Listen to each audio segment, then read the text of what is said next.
बहिनी छोरी चेली चाहिँ हामीले घराल लिएर गयौँ। सो बुटबल चाहिँ हाम्रो पार्ट भइसकेको छ। अब हामी होइन अलरेडी एउटा फ्यामिली थियौँ, अझै अब हाम्रो घनिष्ठ सम्बन्ध छ बुटबलसँग। रिसेन्टली मनुले बिहा गरेको थियो होइन, तपाईँ सबैलाई थाहै छ। हाम्रो नवबेहुला साथीलाई सम्पूर्णले ब्लेसिङ्स दिनुभएको थियो। यो कुरा हामी टाइम टाइममा गरि नै रहनेछौँ। बिफोर द्याट मनुले पनि सबैलाई धन्यवाद दिनुहुन्छ, किनकि सबैको आशिष मनु र हाम्रो नयाँ भाउजूलाई सबैले आशिष दिनुभएको छ। मनु एज अ हुन्छ नि, अब थ्याङ्क यू। तपाईँले के भन्यो प्लिज? झोलले यति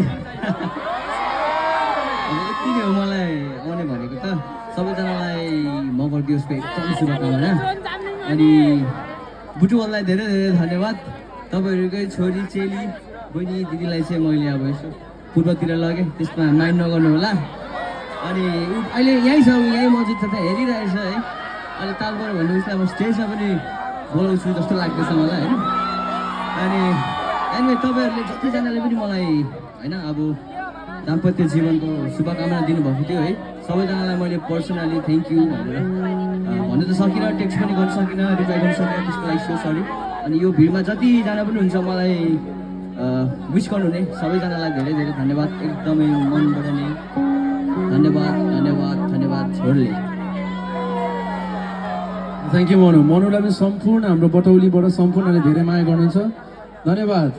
नाको सन्चैले ओके ल, अबको गीत चाहिँ सबैलाई डेडिकेट गर्न चाहन्छु।